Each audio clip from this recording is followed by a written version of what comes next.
नमस्कार मित्रांनो, आज आपण पाहणार आहोत उडपी चटणी कशी बनवायची ते अगदी हॉटेल स्टाईल ही उडपी चटणी आपण आज बनवणार आहोत। पण त्याआधी वेदश्रीज किचन मराठीमध्ये आपले खूप खूप स्वागत आहे। चला तर मग यासाठी लागणारी कृती आपण पाहूयात। इथे मी नारळाचा चव घेतलेला आहे 1 वाटी, जेमतेम अर्धा नारळ आपण इथे घेतलेला आहे।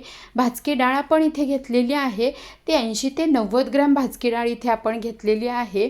आपण इथे कोथिंबीर घेतलेली आहे, अगदी काड्यांसहित आपण ही घेणार आहोत। इथे लसणाच्या पाकळ्या आपण 5 घेतलेल्या आहेत, 6 मिरच्या घेतलेल्या आहेत आणि छोटा अद्रकचा तुकडा आपण घेतलेला आहे।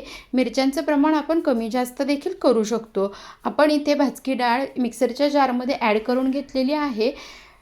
नारळाचा चव देखील आपण इथे ॲड करून घेतलेला आहे। यामध्ये आपण आता मिरच्या ॲड करून घेणार आहोत। इथे पाहू शकता आपण इथे मिरच्या ॲड आपण केलेल्या आहेत। आता लसणाच्या पाकळ्या पण इथे ॲड करून घेणार आहोत। इथे लसणाच्या पाकळ्या ॲड केलेल्या आहेत। जो अद्रकचा तुकडा आपण घेतला होता तो देखील कट करून आपण यामध्ये ॲड करून घेणार आहोत।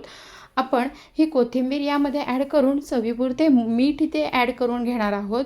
आता हे सर्व जिन्नस आपण फक्त वाटून घेणार आहोत। यामध्ये आत्ता पाणी आपण ॲड केलेलं नाही।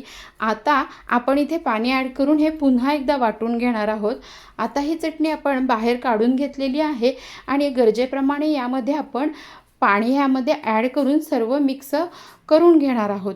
पाहू शकता आपण अशा प्रकारे आपण सर्व चटणी मिक्स करून घेत आहोत। हे पाहू शकता अशीच कन्सिस्टन्सी आपल्याला चटणीची ठेवायची आहे। ही चटणी बऱ्यापैकी पातळच असते, घट्ट नसते। आता आपण तडका देऊन घेणार आहोत। त्यासाठी मी 1 चमचा तेल या टोपामध्ये घेतलेला आहे। आता यामध्ये आपण 1 चमचा मोहरी आणि 1 चमचा जिरे ॲड करून घेणार आहोत। या चटणीला मोहरीनेच खरा जो तडका मिळतो ना, त्यानेच याला खूप छान अशी चव मिळत असते। इथे आपण 1 चमचा मोहरी आणि जिरे तडतडून घेतलेले आहेत। आता यामध्ये चिमूटभर हिंग आपण ॲड करणार आहोत। आता इथे हिंग आपण ॲड केलेले आहेत। आता कढीपत्ता आपण इथे ॲड करून घेणार आहोत आणि छान हे तडतडल्यानंतर याचा तडका आपण आपल्या चटणीला देऊन घेणार आहोत। इथे पाहू शकता आपण या चटणीला तडका देऊन घेत आहोत। आपली ही उडपी चटणी तयार आहे। ही आपण इडली, डोसा, स्पंज डोसा, आप्पे, उत्तप्पा यासोबत नक्की खाऊ शकतो। ही जर रेसिपी आपल्याला आवडली असेल तर नक्की लाईक करा, कमेंट करा, शेअर करायला विसरू नका। धन्यवाद।